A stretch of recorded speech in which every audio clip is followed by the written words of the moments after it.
Hi everyone, welcome once again to TDL Live here on the digitallifestyle.tv. Your Apple authority, Ryan Ritchie, Adam Ford. Adam, sir. How the heck are you? I'm fabulous. How are you? I am not good. Not good? No. Well, tell me, what's wrong? Because I had a very, very sad experience today. Perhaps the saddest thing that can be bestowed upon someone. No. I had to use an Apple retail store gift card I acquired during the holidays to renew my Mobile Me. Ouch. Ouch. I know. Where's the fun in that? There's no fun in that. You kind of feel like, man, do I really want to lose that email address? I know. I suppose I don't. But now I get the me.com too. Oh. It's a whole new world. For those of you who are watching for the first time tonight, welcome. It's a special night coming up after tonight's show. We have Welcome to Macintosh, a special one-time only online screening of the film that it was a big hit at Macworld, and the co-directors are going to be joining us a little bit later here before we get into the movie to talk about that experience and tell you a little bit more about the DVD. This DVD, so hot incidentally, that if you're seeing a link at the bottom of the screen right now for Amazon, it's sold out. Sold out. But if you hit the refresh button, you should magically find a new link to Film Baby, which also has the DVD available, or you can just check out welcometomacintosh.com a little bit later, and you can get all the information there. So there you go. Now, with that, again, if you're new, here's what happens. We take all of the Apple news. Now, I know it looks empty, but we'll talk about that in a minute. We put it in the bowl. Some of it we've read, some of it we haven't. And we pull it out in a random manner and discuss what's happening. Giant fishbowl of news. Part of the reason there's not much in there, things like, say, Macworld, that's going to take a while. Yeah. Let's be honest. Yeah. So we play by European rules, which of course means you go first. Of course it is. All right. Incidentally, it's not a one-way street here. You can chat with us via iChat, AOL Instant Messenger. Send that message to TDL Live. What do you got? Apple plans to attend CES in 2010. Oh, you must be talking about what we mentioned here 2 weeks ago? 2 or 3 weeks ago. Maybe even 3 weeks ago? It was the day that Steve made the announcement that he would not be going. Right. I don't mean to gloat, but we can gloat. We were ahead on this one. We were ahead on this one. Yeah, so that's pretty much how the story goes. Since Apple's not going to be attending Macworld anymore, they've made that very well known. Logically, if they're moving from Apple Computer to Apple Inc. and they're becoming more of a consumer electronics company than just Apple Computer, then CES makes perfect sense. Right. So that's CES bound Apple. Yep. As mentioned at least 2 weeks ago here, also in the blog, I expect Steve Jobs to keynote CES next year, provided he is healthy. Yeah, I think it makes perfect sense. There you go. What do you think? Let us know, again, via iChat, TDL Live, and Twitter. Twitter, don't forget the Twitter. And again, that's at TDL Live. By the way, also, if you're new, I don't get the Twitter, so much so that you can buy a t-shirt with my face that says, I don't get the Twitter if you visit the store link. Matt Girl, is that working? Is that the right store link? Am I sending them to the wrong place? No. You're good. You're good on that. There's also a Phil the Thrill Schiller t-shirt there. Phil the Thrill! Love it. And he really was. Probably the biggest surprise to come out of the CES, and by the way, the CES is correct because it's the Consumer Electronics Show. See, that works. That works. That's proper. I think that's proper. Probably the biggest surprise was from our old friends at Palm, and I'll tell you, we've taken some shots at Palm. We have. Just last week, I believe, I was taking a fairly good shot at them. I was going to compile a best of reel of our Palm, but time went short. But anyhow, Palm with the new Pre. It's looking pretty snazzy. It does look snazzy. I think that is going to be a pretty big hit if they can deliver on what they've proposed here at CES, which is a pretty robust device. It looks pretty cool too. I like that touchstone, the touchstone charging. To charge it? The magnetic, it's like the magnetic charge base. I don't like it. And now here's something else I'm famous for. You don't like it? Tinfoil hat. Oh, I don't like electricity just kind of going through things. Why not? It's the magnetic power thing that's working right here in front of us. Now, scenario for you. Child has decided it would be fun to put aluminum on their hand. Okay. And now they're going to lean on the on the palm stone. Pretty sure that doesn't set it off. That'd be funny if it did. That would make for good YouTube entertainment. Pretty sure. I don't know that. Wow, that's not good enough for me. That's not going to work for me. I'm sure YouTube will tell all in no time. But a pretty cool device. I think it might make. Hopefully, Apple's paying attention because it looks like a pretty viable competitor. I mean, to me, it looks better than the Storm. Okay. Than the Storm. Mm-hmm. I think I think it has suddenly become the top competing device to the iPhone going forward. I know there was a quote in the extended version of that story from one of the engineers at Pandora mentioning how much quicker it was to get the app up and running. Right, because it's built on HTML, CSS, JavaScript, everything that programmers know or can really quickly pick up. Right. So you might not get Crash Bandicoot, but you can get Pandora. Speaking of Pandora, a couple weeks ago, I hyped our interview with Tim Westergren, the CEO of Pandora. It is coming. It's done, but we had a little sync issue with the audio and the video that's causing the editors to really pull their hair out trying to get that together. So I apologize. It's coming soon, though. Look for that soon. Very good. And again, if you're just joining us, don't forget, Welcome to Macintosh coming up at 9:30, and the co-directors will be chatting away with you. Ask them your questions. They'll tell you no lies. Who's up? You're up. No. Excuse me. Almost passed the buck there. This is a very hefty story, it would seem. There's many layers. We probably didn't get it down to bullet points. There's many layers. iPhone tethering, AT&T may shock us all and charge $10. This is from, where's this from? Mac Blogs. Yes. So the story goes that as you know, you can't tether your iPhone natively right now. It's not a supported function. Unless you have net share. Unless you were quick to get on that before it was yanked.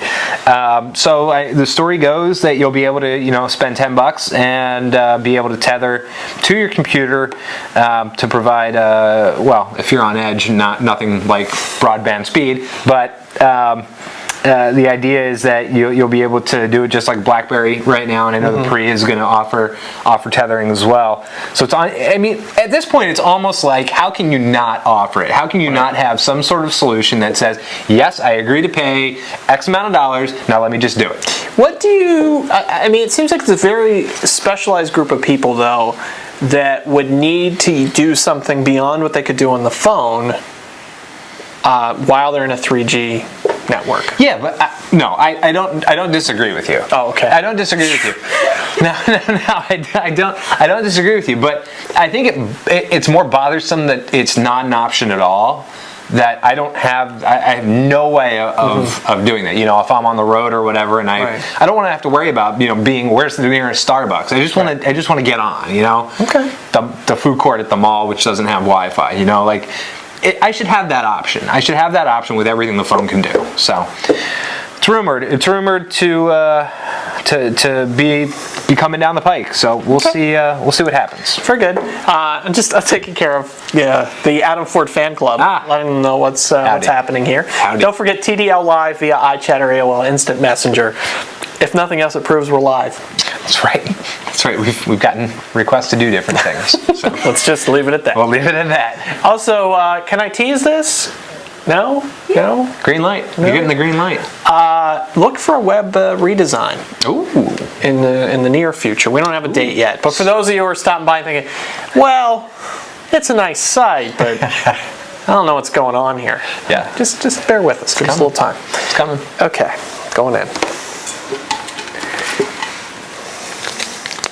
10 jumping jacks is a request. Why don't you do 3? That'll prove it.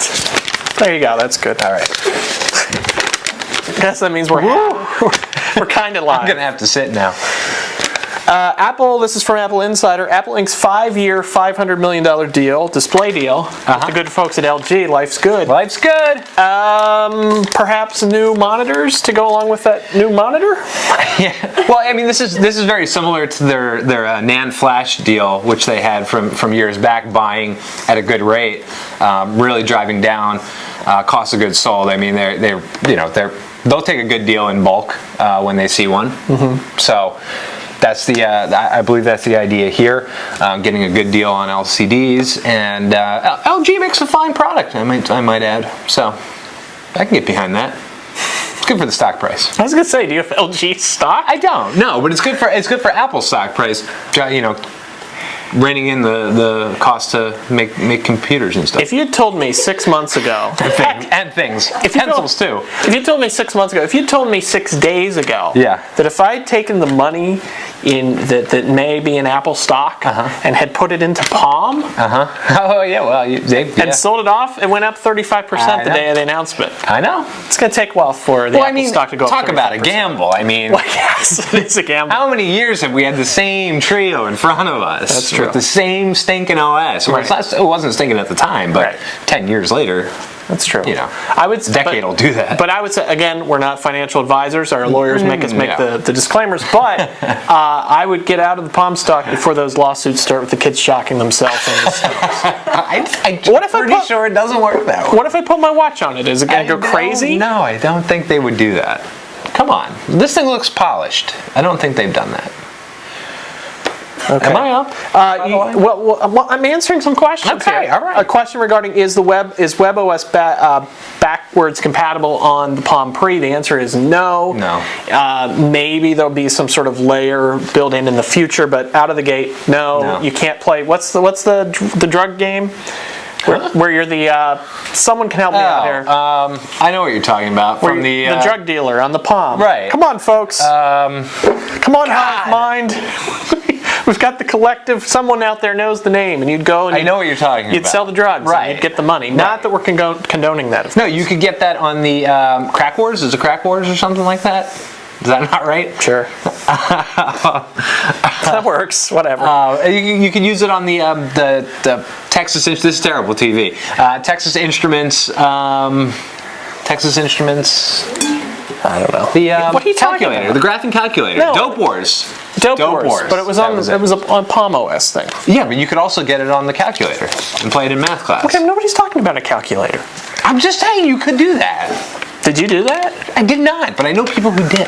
God. This is from Ars Technica. Safari has almost half of the U.S. mobile browser share. That makes sense. I mean, and well more than anyone else. Well, okay. Here we go with the math again.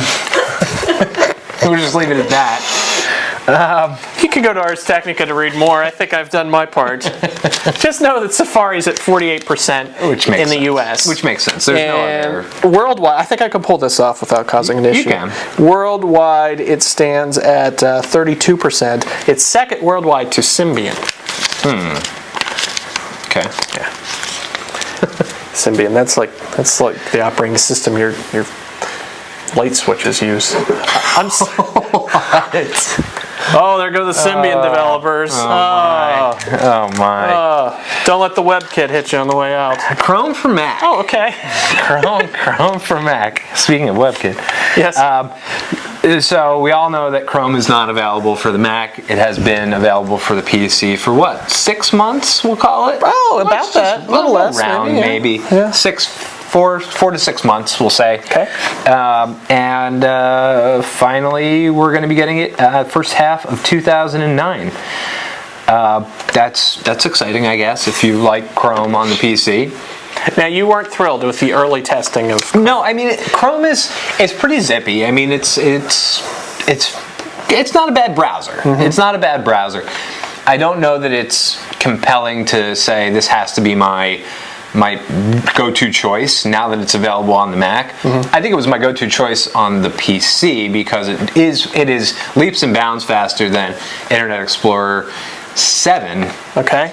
And I think it's faster than Firefox, but that just might be me and my mind.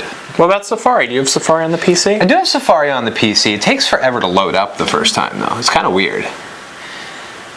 Okay. So I don't really. I guess I could load it and leave it open. Load it and leave it. Load and leave it. Load it and leave it. So Chrome coming. I like that. Excellent. Am I up? Oh, and look, it's the final one. Heyo. It's almost like it was planned. Macworld reactions continued. Indeed. Yeah. Indeed. What can we say that hasn't been said? Well, all right. Quickly. Here's what I'm going to say quickly. Because we got just so people know, they're like, it's 9:17. Why are they rushing? Josh and Rob, the co-directors of Welcome to Macintosh, will be joining us live via Skype for a little audio chit-chat before we watch the movie. Okay, yes. Just real quick, all I can say is new battery technology. Okay, well, I'm going to say it. You don't have to say anything. Fine. It's just a bigger battery. It's a bigger battery. I'm saying new battery technology. Okay. And I'm saying investments in their core software products. And I'm saying the faces thing, if it doesn't work, what are you laughing about? If it doesn't work all the time, it's not useful. Because, I don't disagree with you. Because if you miss one picture of Granny and it's gone forever, and everybody's like, whatever happened to that picture of Granny? Because it's not really gone forever. You just can't find it the way you expect it. But if you depend on faces, and by the way, faces does not work with animals. Matt Girl did some digging on this. I was unaware. Good to know, though. Does not work with animals. It's the most requested feature, I believe they said, at Macworld.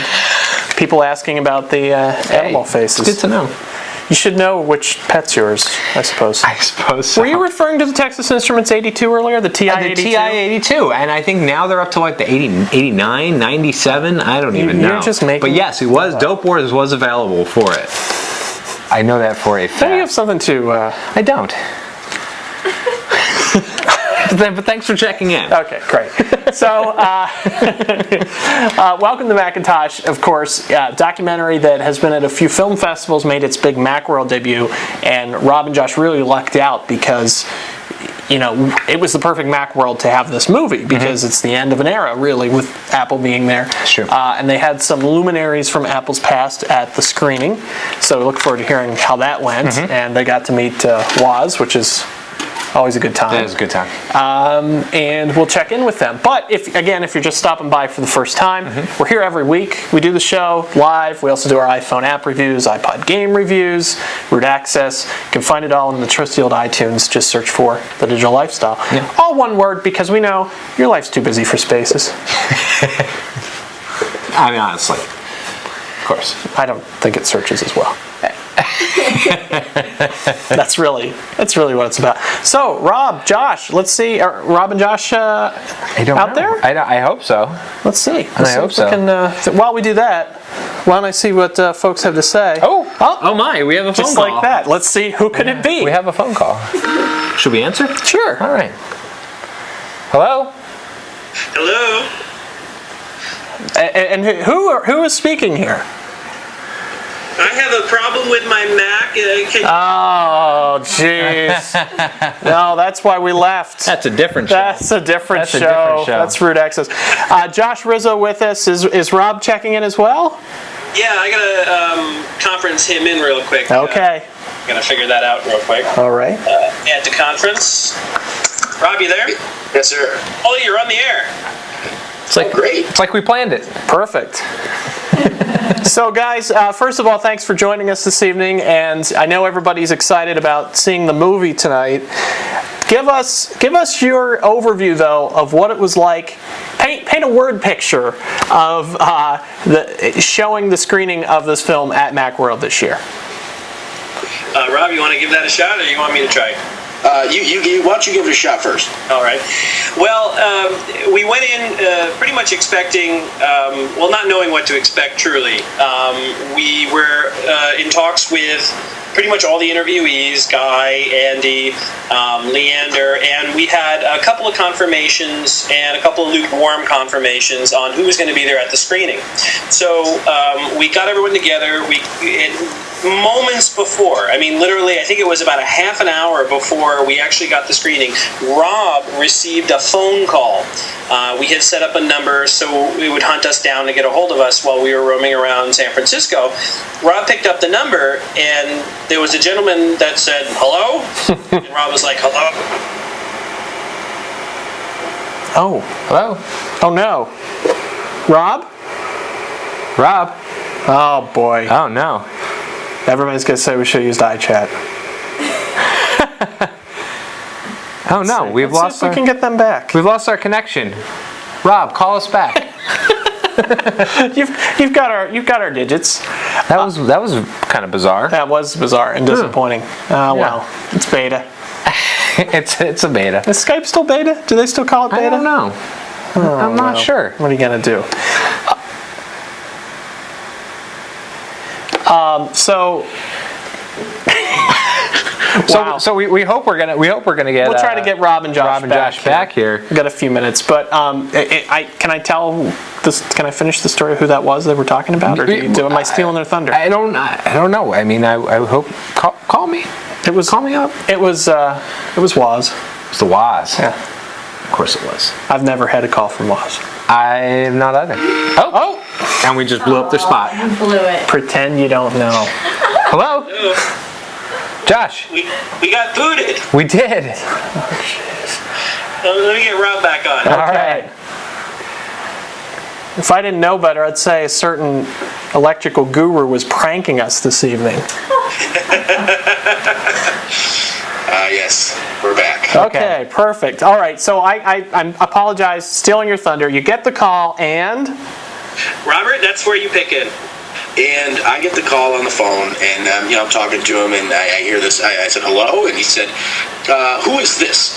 And I said, this is Rob Baca from Welcome to Macintosh, and he said, hi, this is Steve Wozniak. I already have my tickets for tonight's screening, but I was wondering if you could put another one on hold for me. And I was like, and I said, yeah, absolutely, I can do that. No problem, Mr. Wozniak. And when I said that, Josh, I've never seen him move this fast ever.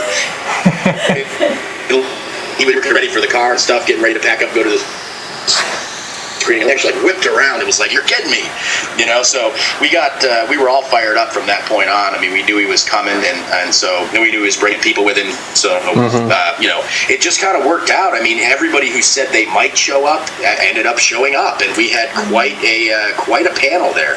Now, did he come in? Did he come in on the Segway? No, not that I know of. No. Okay, very good. Well, who else did you have on your panel? Yeah, Kawaki, evangelist, and currently I think he's working on All Top. We had Leander Kahaney, who is author, I think, of I think his book just hit bestseller, Inside Steve's Brain. Okay. Cult of Mac fame as well. Yep, Cult of Mac. Jim Reeks, who's the creator of the original Startup Sound and a number of OS revisions and QuickTime and just too many other things to mention. We had Andy Hertzfeld, I guess you'd say curator of folklore.org, original creator of the Macintosh, co-creator, curator of folk. It's a beta, I'm telling you. It's a beta. Oh my! Why don't we call them? Why don't we try calling Josh? We can try. Robert, are you still there? No. See, I think it's Josh's. Maybe if we're the go-to point on this, we can. Let me. Let's try this again. Let's try this again. This is exciting. I kept going there. I don't know. Friday. Well, glad we got you back here. Where did I leave off?